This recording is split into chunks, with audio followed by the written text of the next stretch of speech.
नमस्कार, मैं मनीष सोलंकी।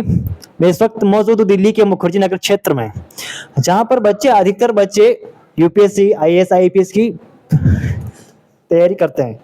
मेरे साथ मौजूद है सुरेश जी सीरवी, जो कि राजस्थान के निवासी हैं और यहाँ पर वो ये तैयारी कर रहे हैं। सुरेश जी, मुझे बताइए कि आपकी आपके बारे में कुछ बताइए पहले। तो सबसे पहले मेरा नाम सुरेश कुमार है और मैं राजस्थान के पाली जिले से बिलोंग करता हूँ। मुझे यहाँ पर मुखर्जी नगर में तैयारी करते हुए काफ़ी साल हुए, मतलब कम से कम मेरा 3 साल हो गए। मैं यहाँ मुखर्जी नगर में रहकर तैयारी कर रहा हूँ और मैंने 3 अटेम्प्ट दे दिए, अभी मेरा चौथा अटेम्प्ट है। ठीक है, तो मैं अभी जो तैयारी कर रहा हूँ, मैं कोचिंग वगैरह मेरी कंप्लीट हो चुकी है और मेरा अभी जो 2024 में मेरा अटेम्प्ट लगने वाला है। बहुत बहुत धन्यवाद, आप अटेम्प्ट दे रहे हैं आपकी बार, और मेरी शुभकामनाएं आपके साथ है। मैं सीधे एक मुद्दे पे आता हूँ जो यूपीएससी का अक्सर चर्चा में रहता है।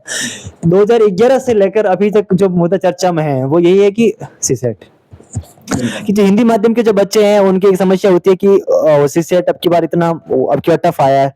क्या सीसेट का टफ आने का एक कारण हो सकता है कि जो यूट्यूब पे जिस प्रकार से हवाबाजी हो रही है कि आईएएस की तैयारी करना, वो करना, ये करना, तो मुझे लगता है कहीं ना कहीं कि जो यूट्यूब पे एक हवाबाजी करना एक एक प्रकार से ये इंगित करता है कि जो यूपीएससी है वो सीरियस कैंडिडेट को लेना चाहती है, और जो यूट्यूब से जो तैयारी कर रहे हैं लोग, जैसे एक टॉपिक कहीं से पढ़ लिया, उनको वो यहाँ से बाहर निकालना चाहती है।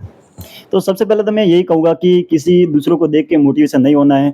आपको अगर रियल में तैयारी करनी है, आपको अगर यूपीएससी की तैयारी करनी है, तो सबसे पहले आपको उसका सिलेबस देखना चाहिए। क्योंकि जिस प्रकार से 2023 का जो पेपर का यूपीएससी सीसेट ने प्रश्न पूछा है, आप देख सकते हैं कि धीरे धीरे आना जो सीसेट का जो पेपर है वो लेवल टफ होता जा रहा है। ठीक है, नॉर्मल अगर कोई एस्पिरेंट है, अगर नॉर्मल जो तैयारी कर रहा है, बैकग्राउंड नॉर्मल बैकग्राउंड से आता है, बीएससी कर लिया, बीए कर लिया, तो वो सीसेट को क्वालिफाई नहीं कर सकता है। क्योंकि अगर या तो वो इसका थोड़ा सा बैकग्राउंड अच्छा होना चाहिए, उन्होंने आईआईटी कर रखा है, एमबीए कर रखा है, तब वो सीसेट अच्छा से क्वालिफाई कर सकता है। क्योंकि इसमें लोग क्या करते हैं, लोग अब यूट्यूब पे जैसे मान लो काफ़ी लोग आते हैं कि 40 दिन में सीसेट क्लियर करें, 3 दिन में सीसेट क्लियर करें, लेकिन हकीकत उनको पता है जो रियल एस्पिरेंट जो तैयारी कर रहे हैं। क्योंकि 3 दिन में किसी सीसेट की तैयारी होती नहीं है, या 1 महीने में कहो तो 1 महीने में भी नहीं होती है, काफ़ी टाइम लगता है। कम से कम 6 महीने अगर जिस हिसाब से सीसेट का प्रश्न पूछा है तो उसको 6 महीने आपको देना पड़ेगा, डेली को 2 से 3 घंटे देना पड़ेगा। और अगर आपको लगता है कि मैं कोचिंग करना चाहिए तो बिल्कुल कोचिंग करना चाहिए, इसके लिए झिझक नहीं होना चाहिए कि मैं करूँ या नहीं करूँ। ठीक है, तो ये आपको, और दूसरों को देख कर आपको मोटिवेशन नहीं होना है, खुद का पुनः मूल्यांकन जरूरी है। पुनः मूल्यांकन कीजिए, उसके बाद में यूपीएससी में आइए। ठीक है जी, मुझे लगता है कि जिस प्रकार से आपके सीसेट का पेपर आया है, एक विशेष वर्ग के जो छात्र आ रहे हैं उनको और प्रोत्साहित करने के लिए कहीं ना कहीं एक हो रहा है। और कई लोगों ने आक्षेप भी लगाए हैं कि जो आईआईटीएन जो स्टूडेंट विद्यार्थी जो आ रहे हैं इस क्षेत्र में आ रहे हैं, उन लोगों को प्रोत्साहित करने के लिए यूपीएससी कहीं कर रही है कि सीसेट का पेपर इतना टफ कर लिया है। और जो विद्यार्थी गांव कस्बों और इतने वहां से आ रहे हैं कि उनको हिंदी माध्यम के जो विद्यार्थी हैं उनके लिए आईआईटी जैसा इतना हार्ड पेपर सोल्व करना नहीं है, उनके अधीन नहीं हो, क्षमता में नहीं होता है। तो एक आप यूपीएससी अगर एटीट्यूड चेंज करना चाहे, एप्टीट्यूड करना चाहते हैं, चेक करना चाहते हैं विद्यार्थियों का, तो क्यों सीसेट से ही एप्टीट्यूड चेक हो सकता है? जब आगे प्री के बाद जो होता है मेंस होता है, तो मेंस में ऐसे का एक पेपर होता है, ऐसे का पेपर होता है, एक इथिक्स का पेपर होता है, वो पूरा एप्टीट्यूड बेस पर, लगभग एप्टीट्यूड बेस पर ही होता है कि एथिक्स में आप चेक करना चाहते हैं कि इसमें ये घटना है तो आप क्या करेंगे, वो क्या करेंगे, तो आईएएस अधिकारी को क्या जाकर आके ये सब करने है?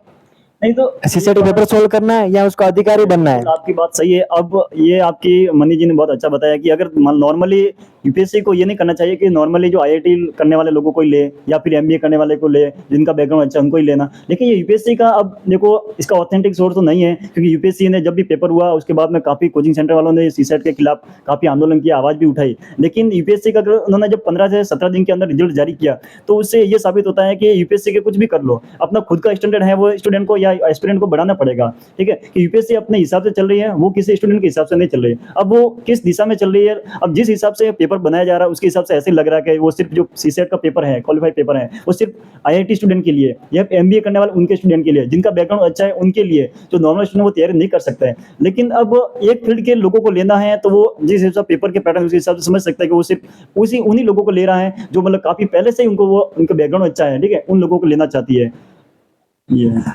अब जो विगत परीक्षाओं की जो बहुत ही चर्चा थी हमने संपन्न की है, आगामी परीक्षाओं को लेकर जिस प्रकार से यूपीएससी आगामी परीक्षाएं जो आ रही है, प्रीवियस अभी जो आर प्रीलिम्स आ रहा है, उसको लेकर आपको क्या लगता है कि वही सीसेट का रवैया यूपीएससी अपनाएगी या अलग कुछ करेगी?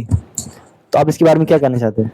तो यही है कि मैं तो यही कहूँगा, जब भी प्रीलिम्स बहुत नज़दीक आ चुका है तो आपको सबसे पहले ये कभी मात्र आपको 38 डे लेफ्ट बचे हैं, ठीक है। तो आपको ये ध्यान रखना है कि जो पीवाईक्यू लगाना है, और आपके अभी जो देख सकते हैं कि यार 30 से 40 दिन में तो तैयारी पूरी नहीं हो सकती सीसेट की। अगर आपने पहले से कम 2-3 महीने से तैयारी चल रही है आपकी, तो बहुत अच्छी है। डेली आप कंटिन्यू रखिए, और अभी जो टाइम है वो आपको क्या है, पीवाईक्यू लगाना है और ज़्यादा से ज़्यादा सीसेट की प्रैक्टिस करना है, ठीक है। प्रैक्टिस कहाँ से करना है आपको, पीवाईक्यू है जो पिछले साल के क्वेश्चन है वही लगाना है, जो टेस्ट लगाने थे आपको वो लगा दिए। अभी आपको खुद में थोड़ा अगर कोई चीज और कोई जो चैप्टर आपका वीक है तो उस पर ध्यान देना है। सी सेट में ज़्यादातर होता है नंबर सिस्टम हो गया, ठीक है, परमुटेशन कॉम्बिनेशन हो गया, इस पर आपको ज़्यादा ध्यान देना है। और कॉम्प्रिहेंशन को आपको देखना है कि किस प्रकार से सॉल्व करना है, वो उसको थोड़ा आप यूट्यूब से देख सकते हैं, काफ़ी लोग अलग अलग टीचर समझाते हैं। आपको सिर्फ समझना है, दिमाग आपका खुद का लगाना है, समझना है कि इसको कैसे सॉल्व किया जाता है, ठीक है। तो वो आप अभी कर सकते हैं। बाकी सोर्स से आप थोड़ा दूर रहिए, क्योंकि ये मात्र टाइम है जब रिविजन करने का और बार बार प्रैक्टिस करने का।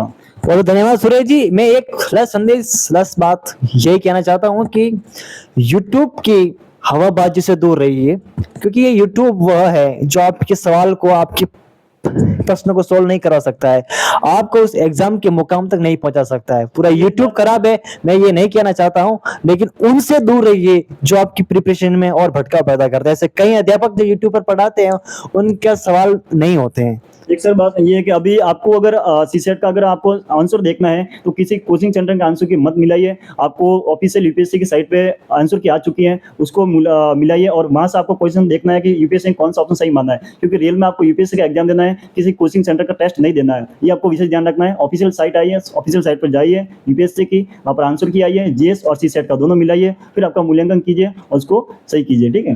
बहुत धन्यवाद। आपके और कोई डाउट हो तो आप इसमें और कमेंट बॉक्स में लिख दीजिए, हम उसके ऊपर और उन्मुख रूप से चर्चा करेंगे।